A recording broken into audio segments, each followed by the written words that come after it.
All right, everyone, and welcome to episode 8 of the How Are the Hops podcast. I'm Chris from How Are the Beers on Instagram, and as always, joined by David and Alex from the Hop Guys on Instagram.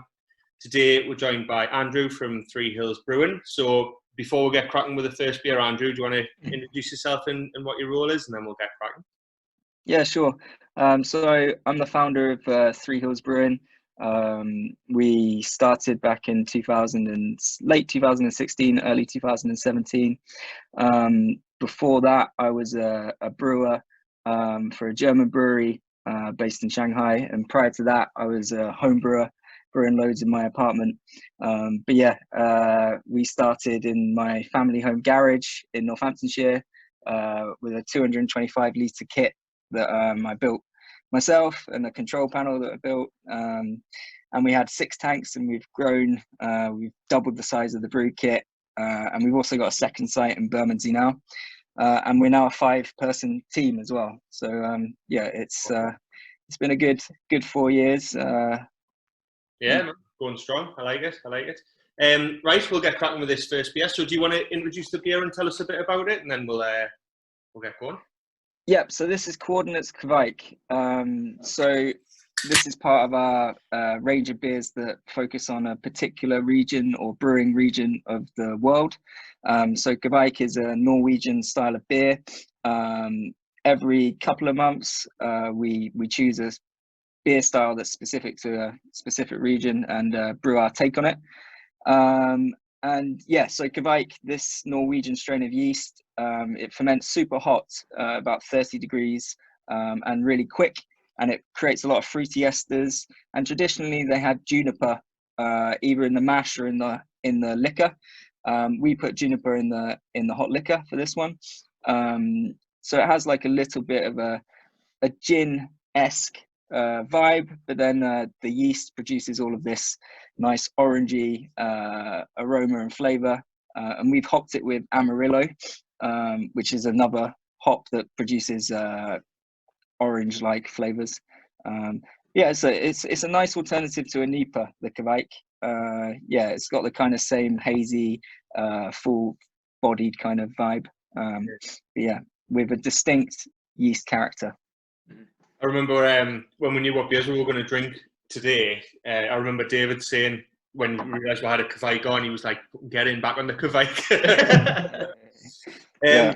I know what you mean about the juniper as well, because it has got a slightly, it's not overpowering or anything, but it's got a little bit of a gin vibe running through it, which is, I love gin personally, so I really enjoy that. But what are you lads thinking? I think it's pretty good. I think, like you say, I like a Kveik. Everyone seems to pronounce it differently as well. It's one of those words, isn't it? But I think they're great beers, and it goes down a treat. Porter's super nice as well, man. Like it's got like something to it on the body. It's not wishy-washy. It's nice, and it's got like a fullness to it, if that makes sense. And then that marmalade character that comes through nice at the end is real satisfying. Like. Nice. Yeah, tons of flavour to it, and like you say, you don't just get that orange vibes like you tend to with them, which is good. It reminds me a lot of the first one I think we all tried as well, Shouting at Strangers by Wylam. Yeah, I think it all blew our minds a little bit because I think that's the first one which we'd all seen, because it seems to be a bit of a trend at the minute, doesn't it? Yeah, definitely. I mean, the Kveik, there's within the Kveik just means yeast in Norwegian, and within the Kveik umbrella, there's about 20 different strains that we can get hold of. This one, Voss Kveik, is the orangey one, but then you also have like Hornidal, which is tropical, fruity, and you have one that ferments really clean, and you can make a fast turnaround lager style beer with it. So there's loads you can do with this like crazy yeast that's just ferments super fast and super hot. Nice. Didn't know that. Yeah, I didn't know that as well. I thought it was just kind of one strain. We've never really gone kind of super deep into the different types of strains and stuff. I mean, we all know and could probably rattle off a sick number of like hops and stuff like that, but the yeast strains especially, I didn't even know there was 20-ish for Kveik. So maybe more. Maybe more. There might be, like it seemed like every kind of Norwegian farmhouse had their own kind of strain, and then yeast labs have taken them and isolated taken out the wild stuff and left the actual Kveik. So yeah, there's loads available, and it does make for an interesting. You can use it instead of like a London fog or a New England strain. So you can make like a New England style beer with the Kveik yeast, and it's a lot quicker. So that's a good benefit of it. Yeah. Helps the turnover. Yeah. Definitely. Andrew, I know you slightly touched on it before when you were introducing yourself, but do you want to give just like a bit of a journey for Three Hills to where you guys are now? Because I know you were saying it's been 4 years, so you know, in the scheme of things, probably relatively still new-ish in when it comes to regards to beer and stuff. So do you want to just kind of give a bit of background and stuff? Yeah, for sure. So in the beginning, we started with like 4 core styles. So we had like a dark ale, we had an amber, a pale, and a single hop IPA. We changed the hop for the single hop, and the amber was a rye beer for a while. It was a smoked beetroot thing.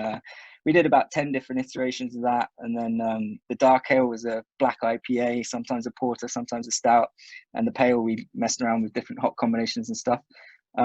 After that, we kind of started. We had a stout series where we did a base stout, a breakfast stout, and then the breakfast stout aged on Irish whiskey oak. So that was a nice one. But this was all in bottle, and we bottle conditioned everything. We didn't have the tanks to do like cans or NEPAs. But then probably I think 2018 we got some new tanks, and that was when we really kind of stepped our game up on the juicy side of things. And we started making small steps in pursuit of juice, which was a 3% double dry hop pale, 6% NEPA, and a 9% dipper. We started doing all kinds of experimentation within the New England style. And we also started making some Imperial Stouts. We developed like a load of different pastry stout recipes, and last year we started doing some mixed fermentation stuff as well, and some barrel aging. We started off super simple with these 4 styles, and then kind of branched out a little bit, but we've always made loads of different beers. The whole thing was we wanted to make a new recipe every time, and there's so many ingredients you can experiment with, and the process too. We just kind of been doing a lot of stuff. And I know you're go on. So you kind of also touched on the fact that you did a lot of home brewing before you kind of started Three Hills. How did you find going from home brewing to kind of scaling up to kind of a more like, main, I don't know how to say it, like just a bigger brewery, production? So when I was homebrewing, I was mostly making like saisons and IPAs and stouts, but I actually trained as a brewer in a German brewery, so I was making lagers and wheat beers and dunkels. So there was and it was on like a 10 hectoliter system, so there were completely new styles of beer, completely different kinds of fermentation profiles, and the equipment, it takes a little bit of time to get used to how to clean a big tank like that, and you're using pumps, like bigger pumps, and lots of it was a semi-automatic brew house, so you had to, all the valves were pneumatic, so you had to press loads of buttons to send stuff over. So it probably took about a year before I was like pretty comfortable with the hot side of the brewing process and the cold side as well. I definitely think if you're gonna take the jump from being a home brewer to a professional brewer, it helps to work in a professional brewery and train under someone first, because it is the recipe building side of stuff, you can kind of scale that up, but different size equipment has, for instance, the hop utilization is different from home brewing to a large scale system, so you have to kind of account for these different equipment things when you're building the recipes. But yeah, there's a lot of like technical stuff you need to learn. In some ways, it's easier though to brew on a professional kit, because you have like tank cooling and there's proper temperature control and that kind of thing. So yeah, home brewing is tough, but professional brewing also presents a number of challenges, and obviously it's a lot more beer, so you've got to be careful. What's the main thing you would tell like a home brewer to focus on? Because I'm sure there's a lot of different elements that can possibly go wrong, but what's the main thing that you would say that, like, if you were to describe it in kind of one kind of word or sentence? If I just say experiment as much as possible, you can do some really good beers at home, especially with these Kveik strains, because if you don't have temperature control, you can ferment it super hot, 30 degrees, and it will make a really nice beer. But yeah, just read a lot of the forums as well. I was an avid viewer of like Homebrew Talk, the American one, and I still sometimes have a little look at it, and there's some gold on there. So loads of great advice. Yeah. Definitely. I mean, I read on your website, was it last year you opened another like kind of another site with the tap room and stuff, or did that not happen because of COVID? Or so in August last year, we put a bid in for Affinity Brewing's old site in Bermondsey, on the Bermondsey Beer Mile, and there's about 25 people I think put bids in, and I didn't expect us to get it, and we got it, and so yeah, we've been in there since August, and yeah, brewing a fair bit, but the tap room hasn't opened yet. We have like a full mezzanine, and we put a new cold store in where we're going to have direct draw, and we're keeping Affinity's old bar, so that has 7 taps, and then we're going to have 6 taps on the cold store, and then we've got a converted piano with 6 taps as well, so nice. Loads of taps. That's cool. And lead brewer Johnny, who's working in Bermondsey, he's also a great pizza chef. So we've got like a little pizza oven. We're going to do Neapolitan pizza, and there's outdoor space out the front as well. So it's in a railway arch, but we have got like parking spaces out the front. So yeah, it should be good. Should be able to come down, have some beers in the sun, eat some pizza, yeah, and have a look at the brewery as well. So it's yeah, it's nice. That sounds like myself and Alex went to the Bermondsey Beer Mile, and it is it's a good time. You don't really remember much after it, like, but it is a good time. It's real good fun. Do you remember? Did you go to Affinity? I think we did. I think it was one of the first ones we stopped at. I seem to remember there being. Well, we definitely went to one where there was a mezzanine in a railway arch. But there's quite a few. They all kind of blurred into one after before drinking crazy strong dippers and things like that. It's a good afternoon out for sure. Yeah, for sure. my office in London is in Bermondsey, just off Tower Bridge. So I'll definitely, next time I'm down, I'll be stopping by. Yes, definitely stop by. We'll be open Thursdays, Fridays, Saturdays, and Sundays. Yeah, so pop in. Absolutely, for sure. Are you going to have like guest beers and stuff on some of the taps as well? Are you just solely sticking Three Hills beers on? Yeah, we're going to have some guest beers. So we'll probably have some imported Imperial Stouts. We work with Distant Lands, who they import loads of good European brands like Demolen and Strauss and the Malt Garden, these kind of European breweries. So we'll put a few of those on, and I think we'll have some other guests, some English guests, and Affinity will have a tap as well as a little homage to them. Yeah. I'm interested. You're based. Well, you say you're based in Northamptonshire originally. So why did you make the move to Bermondsey, or the additional site in Bermondsey? Is it due to the reputation of a beer mile, or is it just something you fancy? Yeah, it was partly due to the reputation of the beer mile. You know, we're in this small village called Woodford, and we don't really get to see people drinking the beers that often. So we always wanted to have a brew, and then this opportunity just came up, and it just made sense for us. So it was the right kind of like the right time, kind of right place kind of thing.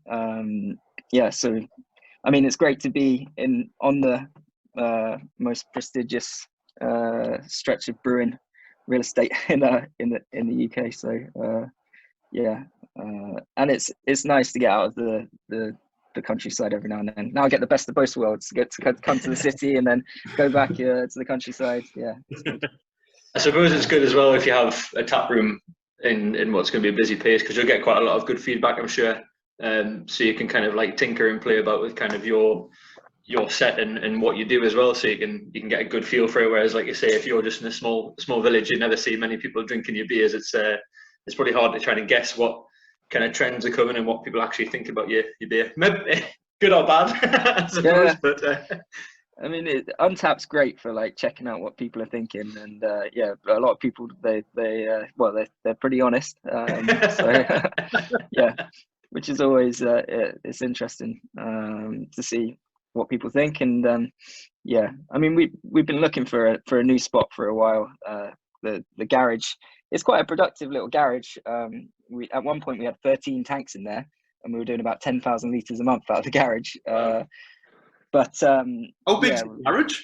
It's a double garage, but like it kind of spilled out onto the driveway as well. We had 3 wooden tanks outside, and yeah, we had a couple of containers for storing like raw materials and that kind of thing. But it did at one point there was just casks and kegs and stuff everywhere, and yeah, it was the right time.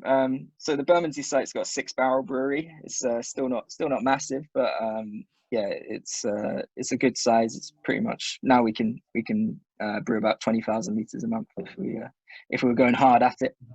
that's mad. Awesome, man. How are you boys getting on with the beer? Do you want to crack into this next one? Done, ready for the next one. Like, Yeah, good to go. Andrew, do you want to introduce this one? Yeah, I've got this one as well. I'll grab it out. So this is Anglian Porter. So the dark ale, the original dark ale series was called Anglian. And after about 13 different versions, we kind of settled on a recipe and moved it into our legacy range. So it's called Legacy Anglian. Our local water is good for a dark hoppy beer, and it's not good for anything else. Basically, it's pretty yeah, it's hard, really hard, and yeah, and full of sulfites. So yeah, we kind of changed everything else to suit the local water profile. So it's yeah, it's a little dry. It's got I believe Chinook and Eldorado hops, so a bit of pine in there, but some berry notes also, and a little bit of citrus, a little bit fruity, and yeah, it's kind of like a hoppy porter black IPA kind of thing. But I wanted you guys to try this one because it's maybe one that we're not that well known for, or we're not that well known. We're pretty small, but like people, if they know Three Hills, maybe know the Imperial Stouts or the Small Steps in Pursuit of Juice. So it's nice to like taste something with you guys that doesn't get loads of yeah, ratings or yeah, definitely. It's you know, alongside what you've been saying there, this still tastes quite traditional as well. Still, it's like quite a traditional porter. I think it's takes you back to like sitting in a, you know, like some old school pub in the middle of nowhere. Which yeah, no, it's it's nice. It's easy drinking. It's got a lot of body while still remaining kind of light but not thin. If that makes sense. yeah, yeah, yeah, that's nice. yeah. So it's it like packs a bit of a punch as well. Sorry. So the first sip is quite a lot going on. Like you described all the flavors there, but they all work really well. I'm not a huge fan of porters, to be honest, but started slowly getting into it. But yeah, I'm certainly enjoying this one. I should have asked you guys first what beers are you into. Yeah. We try whatever you tell we do. Is it cold and wet? Pretty much it. It's good though. Like I like it. It's good. Like Ray was saying, it's got quite a lot going about in it. And it's every sip, and once it warms as well, I'm sure different characters will come through a little bit more, which is what I expect darker beers such as like porters and like black IPAs and whatever all to have, which is good. I think they're a lot slower drinking thing than like a nice hazy juicy IPA or dipper or something like that. So it's a good kind of thinker to drink through, which is really nice. I was going to ask actually about the can art, because I've looked through your web shop and everything, and nothing seems to have like a linear approach. And same, like say for example, Wylam Brewery have got the same kind of setup every time. Is that something that's intentional, or is it something that you've just been like, well, you know what it is, like we want to make beer that we want to do, and this is what it's going to look like, or what's the crack with that?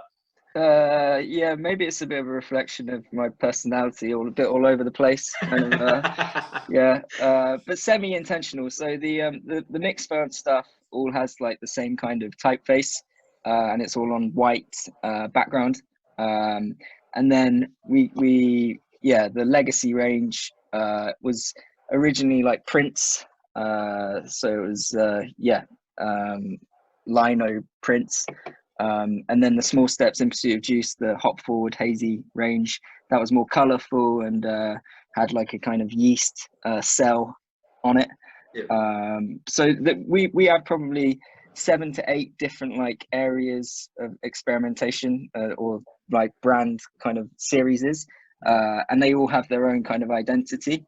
But yeah, if you put them all together, you might not know they're all from Three Hills, especially the mixed ferm stuff that doesn't even say Three Hills on the front. It's just called Forbidden Fruit is the quick turnaround mixed ferm, and then Spirit of Nature is the long one that we age in the tank and mix some oak aged elements in. Those two are kind of like their own thing, because we felt that it was like a completely new direction for us.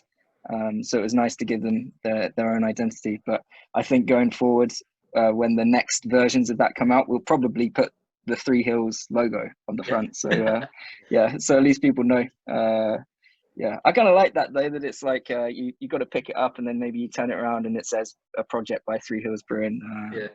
I was going to say that because I think quite a lot of people like shop with their eyes when it comes to beer, and then they don't really pick too many cans up. And if they can see something, oh yes, I know that it is, or yes, I'll stay away from that. Whereas with this, it completely throws it in the mix, doesn't it? Really, and you have to have a bit more of a study to what you're picking up, which is good, which is what I like to do anyway. So I remember the first Three Hills beer I tried was part of your Imperial Stout range. I never know how to pronounce that range. How do you say it? The BPAVK. That one. There's no pronouncing it as a word, I don't think. It was the chocolate and hazelnut one, but it was just a black can with a white printed label. And I picked it up because I was like, even though that can is so, it's got like not a proper lid, you know, and it's quite dead. It's so bad. I just thought Yeah, well, so that was during the first lockdown last year. We had a lot of keg beer, which we later canned, and we didn't have any labels for it, so we just printed off our own labels from the thermal printer, black and white, and they seemed to go down pretty well for like the first. It was almost ironic as well, because it was like a lot of them were those BPAVK 10% Imperial Stouts, like super decadent and rich, and then they just had this like basic label, and I liked that for a little bit. But we have since probably towards the end of last year, we did get a proper label design for that, and it looks pretty premium now. It's like black smoke and gold foiled, and it also has like an image of the pastry that we've chosen. So they do look class now. They look really good now. Is that in house? Is it, or do you get someone else to do that? The design. Yeah, we've got a couple of designers. We've for BPAVK, it's one guy, and then for a lot of the other stuff, it's another dude, and they're both really, really good. BPAVK was never supposed to be called BPAVK. It was supposed to be called Black, in Cyrillic, but we misspelt it, and neither I or the designer noticed. And we printed loads of stuff, so it became BPAVK. And a Russian dude like called us out straight away as soon as we had it on tap. So we had to come up with an acronym pretty quick, and it's Baltic provenance and village knowledge is what we've gone for. Yeah, I like it. Thinking on your feet, that. That's what it's all about. That's what brewing's all about too, you know. Like we do a lot of blending, and you know, sometimes things turn out slightly different to how you expect, and you find ways to make something new. Yeah. Speaking of blending, do you think, like, I know there's a fair bit happens on the continent of blending beers, but do you think there's going to be a trend in the future for more blended, like IPAs and that sort of thing? Yeah, I can't remember who we're speaking to, but I'm sure this came up as well. Because I find it quite an interesting topic, because blends happen all over the alcohol industry, into wines, whiskies, and I just wonder whether it will happen a bit more like in craft beer. I hope so. I mean, like, so Veda, the Single Hop IPA series from back in the day, we tried to release like a couple at a time, and on the back it said like you can blend these together, make your own like hop combinations. So I've always been like pro blending, you know, and I do it sometimes as well with beers I've bought. Like if I feel like doing a bit of experimentation, you can make some, and with the barrels as well, we're doing a lot of each barrel has its own character, and sometimes they taste great on their own, but like other times it's good to mix them together to get different layers of flavor and complexity. So yeah, I'm all for blending, and I think it's cool to mix your own drinks, right? Like if you get a bit bored with a standard IPA that you know how it tastes, get another IPA and start mixing some stuff up, and maybe you'll develop a good hop combination. And if you're a home brewer, you can try and brew that combination on your small kit. And yeah, I've done that a couple of times. I had two single hopped double IPAs. One was Citra and one was Nelson, which are probably my two favorite hops as it happens, at like singular. And so I drank like half that can, and then the rest just went in a glass. And the what do you call it, like a curvy, or when you mix the two, but either way. Yeah, that's so it ended up tasting nicer than the two separate ones. I nearly messaged them and said, "Yeah, do this." I suppose moving back, since we're still on the porter now, talking of the dark stuff. So your Imperial Stouts. I know from personal preference, I'm not massively into like adjunct stouts. However, the ones that I've had from you guys, even though they're still really rich, like you were saying, they're not too much, because it's normally what I find is they're far too sweet, or the flavours just not quite right, or, you know, it's a bit overpowering. Whereas with the ones I've had from you guys, I've had, obviously there was that chocolate and hazelnut one, I've had fudge brownie, that just blew my mind, because as much as I like kind of desserty type stuff food wise, I can never really get away with them, but somehow with yours they just work. So it's a weird one. But where do you come up with like the ideas for all those flavors? Because obviously there's been some crazy ones that you've brought out, hasn't there? Yeah, I guess we all as a team like brainstorm loads of different flavor combos, and so the BPAVK series started off as like singular flavors, like salted caramel or like chocolate, triple chocolate or something like that, and then we evolved it to be like a pastry. So we did coconut macaroon and peanut brittle, and now we're going a bit further with like thinking a bit more about which desserts we choose. But yeah, I mean, you can do a lot with the malts that you use in the base stout. So yeah, for Marshmallow S'more, we added a bit more chocolate malt, had that chocolate flavor, and yeah, the possibilities are limitless really for what you can. I mean, yeah, there's so many desserts out there. Yeah, there is. Is there Yeah. any?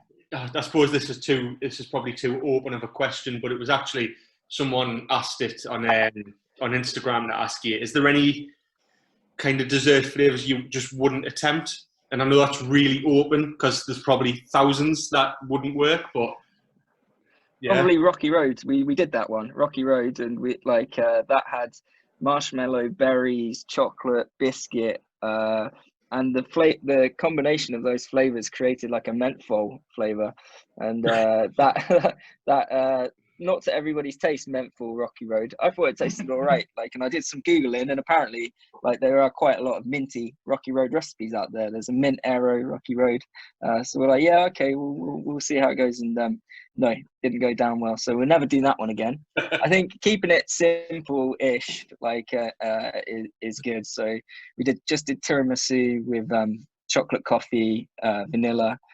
Those three flavors just marry really nicely together. We've got chocolate donut coming up. Yeah, I think stuff with fruit is hard to get the balance right. It's pretty difficult. So yeah, we'll probably steer clear of the fruit ones. Apart from banana, banoffee pie was our highest rated one, I think. Yeah, and you can actually create a lot of banana flavor from the fermentation. So you can make it like naturally without having to put in a load of bananas or extracts or whatever. Yeah. So yeah, but no, like I don't know, Black Forest Gatto we tried as well, and it wasn't like great. It's Cherry Bakewell went down okay. Yeah. I think sorry, go on. No, I was trying to think of some ridiculous desserts that we shouldn't do. Yeah. I was gonna. Meringue pie. Oh yeah, that would Lemon meringue pie. no. Yeah, we won't do that one. I was going to ask on the kind of porter side, because I know quite a lot of people are doing sour porters now, and I've picked up a couple, and the profile of it just does not sit with me well at all, and I keep getting sucked in and being like, the next one's going to be good. What's your take on that sort of get up? I'm with you, man. I absolutely I haven't found a dark sour that I like yet. So yeah, I tend to stay away from them. The only one I thought was like pretty good was Pastore. They did one. I think it was called Noir. That was quite tasty. But normally I find like the roasted flavors with the acidic flavors, it kind of just makes like a kind of astringent, yeah, not so good vibe. I got a bad one. I'm not going to say the brewery, but it was a 3 blended beer, sour porter with a dark coffee porter mixed with cider. It was a 3-in-1, and it just, I got it for free, and I'm glad I didn't pay for it because it was horrible. But it was the last drink I had, and I was like, I've got nothing else in the house, so I'm going to finish it. So I absolutely put yourself through pain, but I got there in the end. Like, had to hold my nose, I think. But I'll not say the brewery; it's a bit bad crap. So I am into hybrids, like blends of cider and beer, and like wine and beer and that kind of thing. But yeah, I've not seen a dark one with cider yet, and I think yeah, I can't imagine it would taste very nice. Yeah. So. Though there are some wizards out there that can do anything, you know, like yeah, I'm sure, like yeah, there is. somebody's, yeah. I love sour beers, but I didn't even know dark sours were a thing, to be honest with you. I've not come across them before, but I'll probably be staying clear. As Andrew says, though, there's some wizards out there that'll make one taste absolutely amazing. So maybe we'll have a crack at one, and yeah, just like there's nothing that we never will never do. Like I'll give everything a shot. So I would say we probably will release the dark sour at some point. Yeah, and maybe it'll be nice. Hopefully. Yeah, I'll give yours a try. Then I'll cancel me ban for when you release one. I'll try that one. I'll send you guys some, and yeah, you have to let me know what you think. Yeah, how he's getting on with that beer? Are we ready, or do you want to chat a bit more before we move on? I can get rid of it. It's not a problem. Yeah, I'm happy to move on. You could blend it with the next one and make your own dark sour. But I don't recommend that. I need a bottle opener. I haven't become prepared for this one. 2 seconds. I might not have one either. You have to do it with the spoon. So this one, Andrew, sorry, I'll let you introduce it. So this is Spirit of Nature Yuzu. So this was the first long mixed fermentation beer we released. So yeah, that's the script that we were talking about. For all you watching on YouTube, that's the script. For you guys listening, yeah, it's a completely different script. So describe it. Come on, describe what it looks like. I think it's a serif type. It's a bit squiggly. That's all I got. Yeah. It's got a tree on the front. So for this one, it's a bit more of a traditional mixed fermented sour. So we went with like a nice illustration of the fruit tree that's featured in the beer. So this one's yuzu, so it's a yuzu tree on the front. And yeah, so to make this beer, it was about a 9-month process. We fermented some pale wort with lactobacillus and Kveik, a different strain of Kveik. And then we added some Brettanomyces for a bit of funk. And we took some beer out of the tank, put it in barrels, and then added some fresh beer on top into the tank. Let that ferment again, which adds more character. And then we conditioned it on yuzu, Asian citrus, and bottle conditioned it for about 2 months. So, and what you've got now is a super refreshing, zingy, sour beer with like not just like lactic sourness, but also some like acetic sourness, a little bit of a vinegary note, and yeah, just a little bit of funk, but not too much. Ooh. Put a bit in that porter, and it kind of worked quite well, to be fair. Did you? It actually did. Yeah. Nice. I've go on. Sorry. Oh, sorry. Was that me? I was just mumbling. I think I don't know. Sorry. Should we edit that bit out? So I actually had the forbidden fruit yuzu last Monday, possibly, and that was really, really nice as well. Don't get us wrong, and it was like sheer what I'm assuming is yuzu juice, because I don't know what yuzu on its own tastes like, but this one's kind of like the yuzu is still very evident, but it sits in the background behind, you know, the mixed firm, like what you're saying, funkiness. It's lush, to be honest. I think smell-wise, it's almost like a hybrid between like a cidery and a sparkling white type smell. I don't know if you guys get that as well. I was getting cider vibes straight away. Yeah, I got a good bit of sherbet with it as well, which is what I quite liked to get out of the sour. It is. That's absolutely lush, man. Good job. Thanks, man. Yeah, so the Forbidden Fruit is the sister beer to this. We basically make a fast turnaround sour with the same fruit, and then you can compare it to the one that took like 9 months. And this one, Spirit of Nature, is a lot more complex, and like you said, the fruit really sits back a little bit, whereas the Forbidden Fruit is bam in the face, loads of yuzu. And it's not as sour as well. So yeah, this is like a relatively new area for us. So yeah, just towards the tail end of last year, we released this one, or actually no, the beginning of this year, but we started making them last year.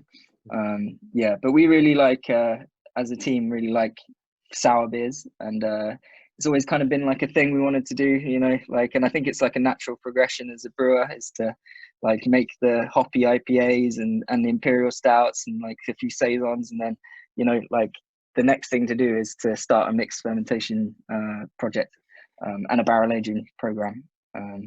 So that's what we did, really. And these are the beers that I'm most excited about, to be honest. They're really like magical, you know, like there's so many different elements and different microbes creating this, and yeah, they change so much over time as well. So for me, they're super interesting. Yeah, we've just done a raspberry Spirit of Nature as well. Just released that. So that had more barrel aged elements.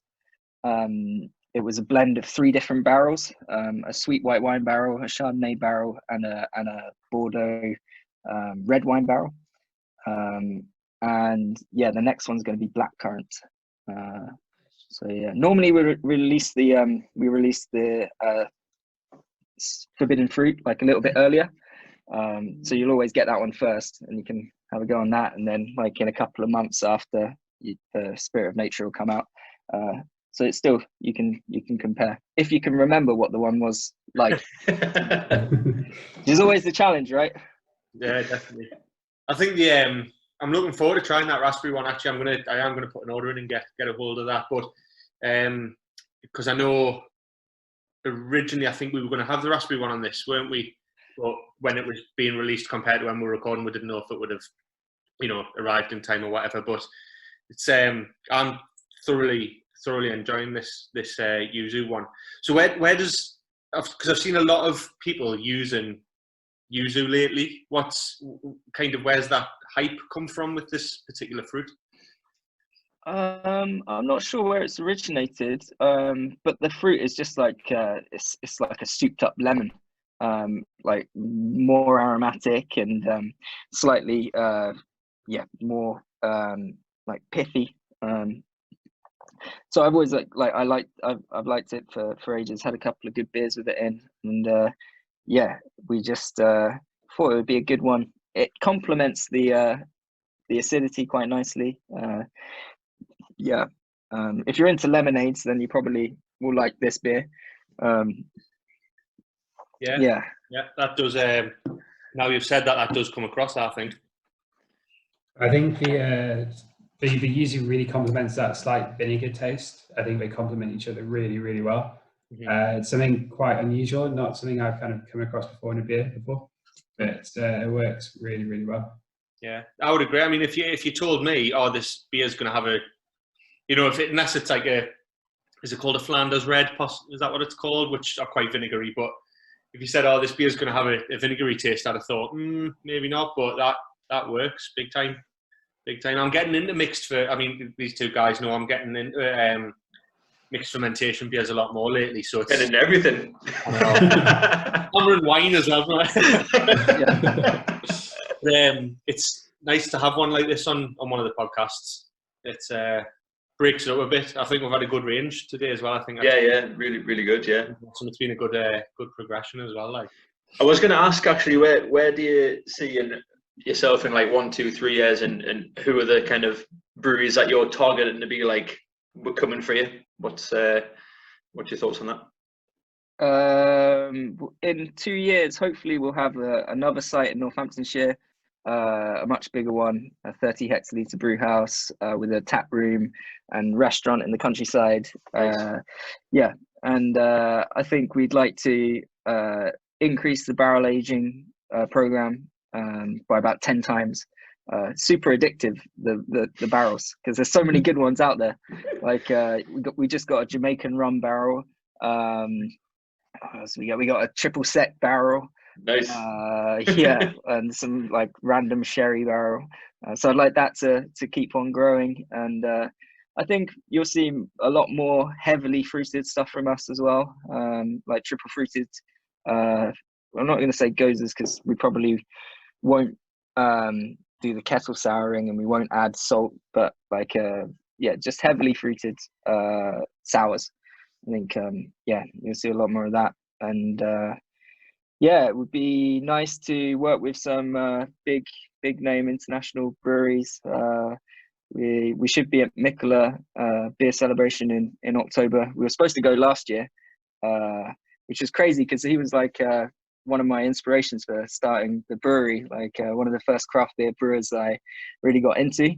Nice. So we were supposed to go to the celebration in Copenhagen, but obviously COVID stopped that. But yeah, more beer festivals would be good as well.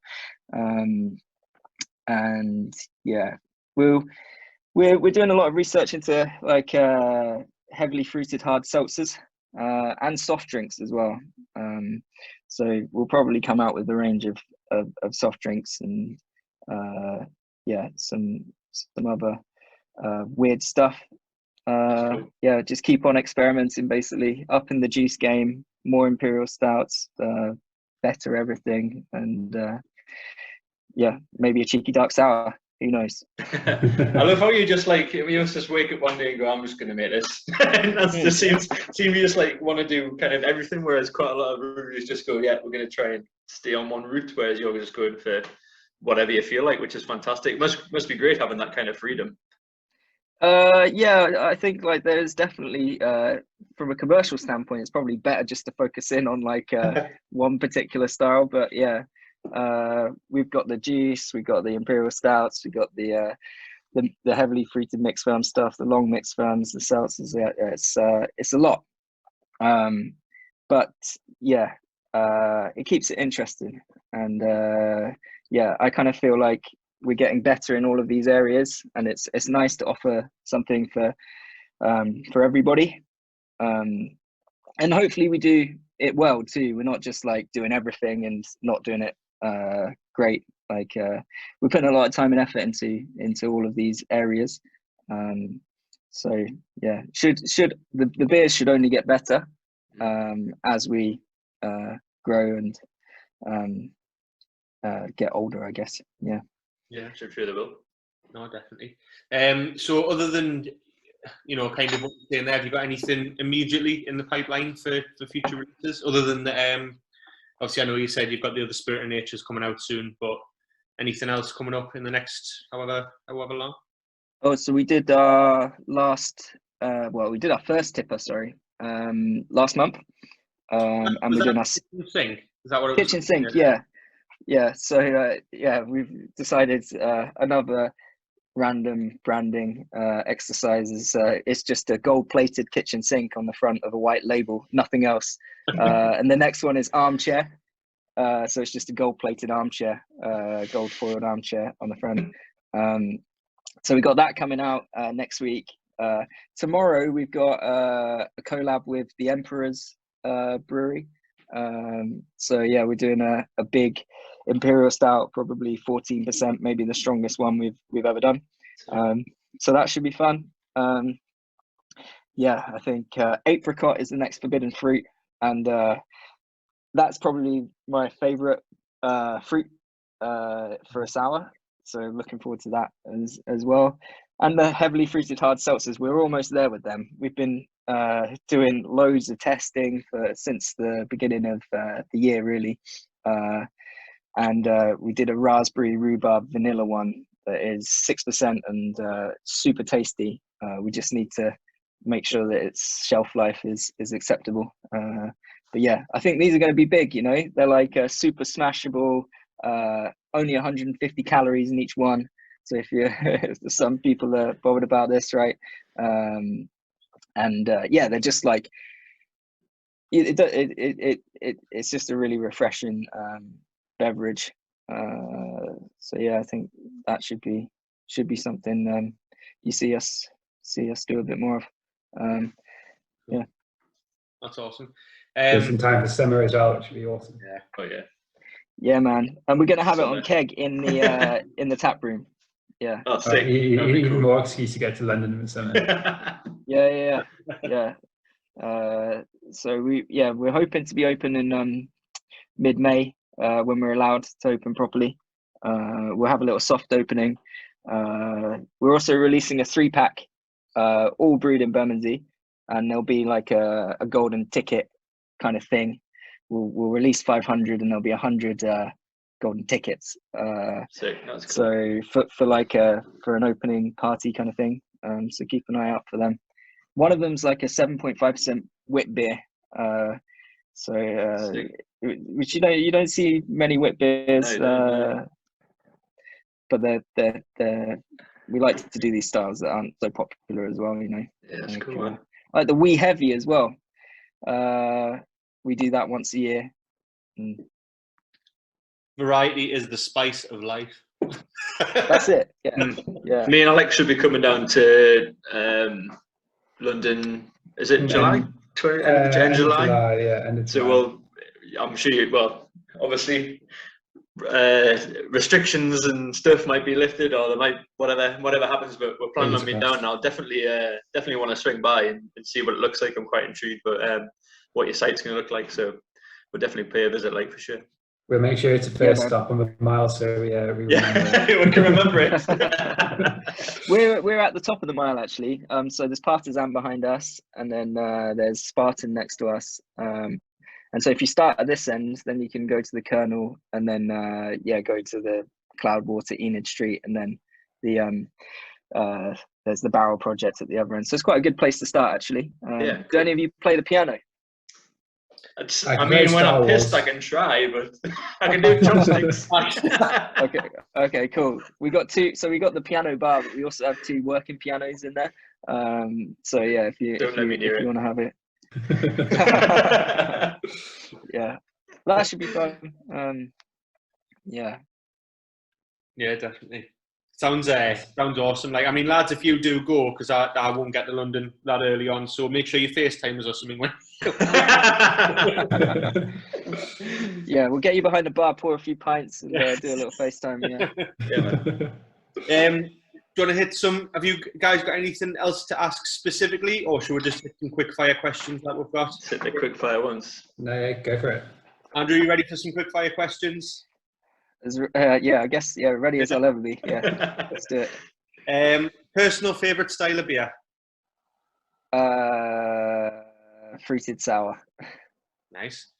You had to pick one Three Hills beer to introduce someone who wasn't into craft, introduce them to the brewery. What would you give them? Probably Hadrian.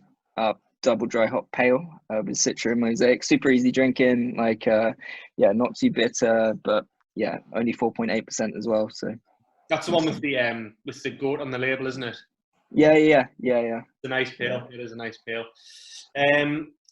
Any hops in particular that you do and don't like to work with? I suppose that's probably personal taste as well. I really like Cryo Sabro. So we've done 8 different beers with Cryo Sabro. We've released about 6 of them, but we got a couple more in the pipeline. It's so limey and so coconutty and so pineapple-y. Like, it's the best hop. It, like, by far outstripped Mosaic and Citra. It was just, like, off the scale.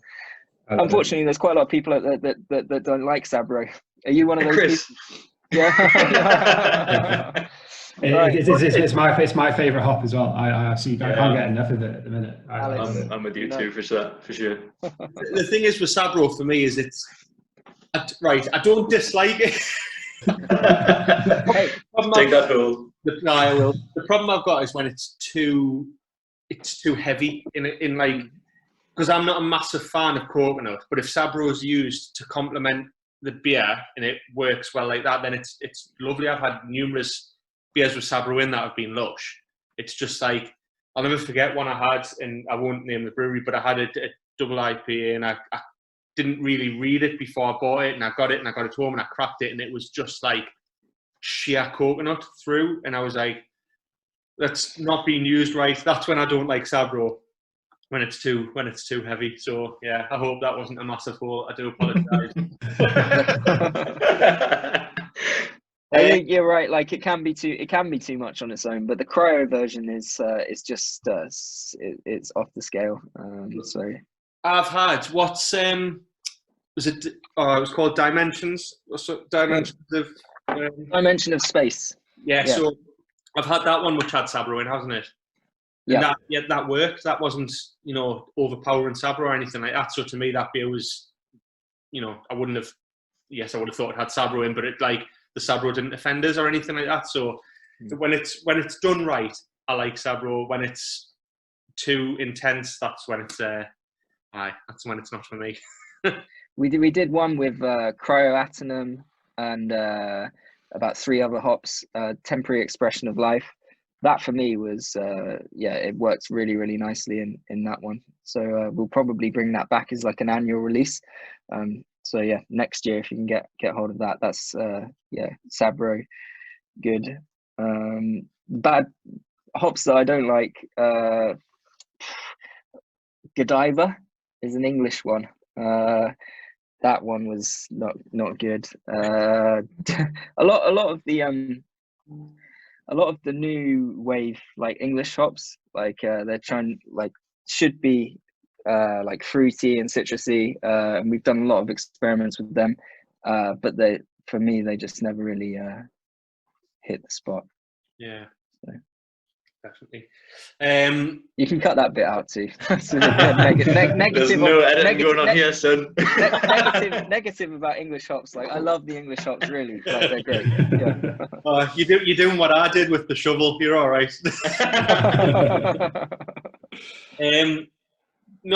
So this was a question from a follower, and I think it's like I couldn't remember back to what my first pint was. So if you can, what was your first pint? But what was the beer that introduced you into craft? We'll say. Okay, I can't remember the first beer I ever drank. It was probably one of those stubby bottles of like Kronenberg, you know, like beer deluxe from Sainsbury's. And it was terrible, like so skunked, and I don't think I liked it very much either. So for about 10, like what is this? Horrible. But first craft beer was probably Beer Geek for Breakfast Stout. And that was like just mind blown. That, and maybe that there was a black IPA by Brody's called Citra Down. Still a great beer name, and it was like a Citra single hop black IPA, and that was just also like mental. And some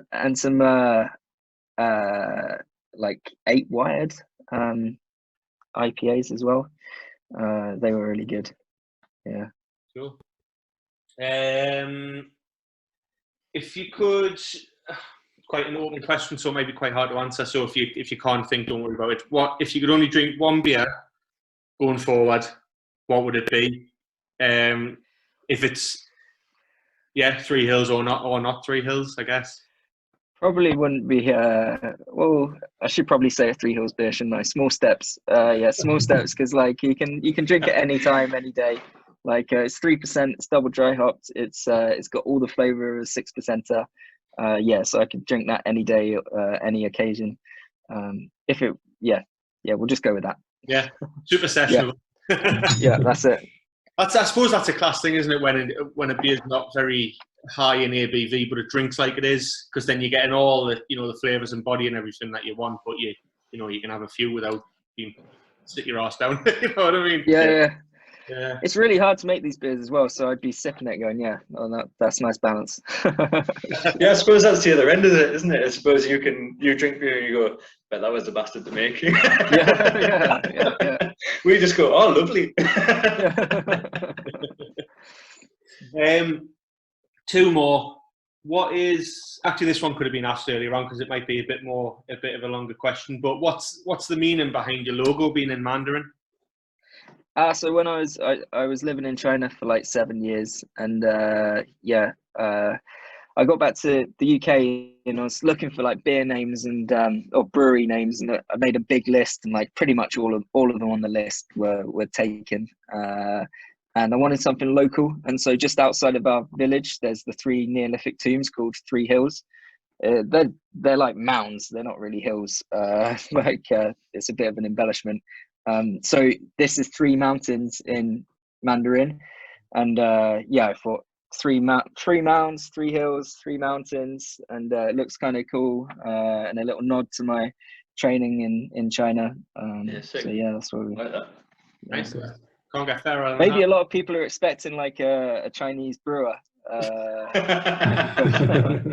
Sorry, guys. And the final one. I mean, David, you like asking this one, so you. Yeah, it's a good question. To be fair, it's not beer related at all. Like, but what's your favorite meal deal? Favorite meal deal? I don't know. Maybe like there's a co-op near us, so I do the co-op sandwich, like water, and yeah, it's like a bag of crisps kind of thing. What's the best answer you've had to that question? Large Big Mac meal with a milkshake and 6 chicken nuggets. Yeah. Not really a meal deal, but when it slides. No, that's breaking the rules, isn't it? Yeah. Or one of them just said bag of nuts. yeah. I remember, yeah, just a bag of nuts because it fills us up through the day. Great. No, Yeah, I don't eat lunch that much, though, actually. So yeah, it was hard to. That was a hard question. That was the hardest question you've asked. to be fair, that was the reason behind the bag of nuts answer, wasn't it? Because he said he didn't sit down all day in the brewery, so he could just man. That's what you said. It's hard work in the brewery. No time for lunch. Yeah, I can imagine. No, Andrew, you've been fucking awesome, mate. Thank you so much for coming on. Thank you, everyone, for listening, as always. Andrew, do you want to say your final farewells? Oh no, thank you guys for having me on. It's been fun. Thank you to everybody listening, and thanks for drinking our beers. And if you haven't tried them yet, you can get them at most good bottle shops and online at www.threehillsbrewing.com/beers. Thanks, mate. Thanks, everyone, for listening. Thank you very much. Cheers. Bye.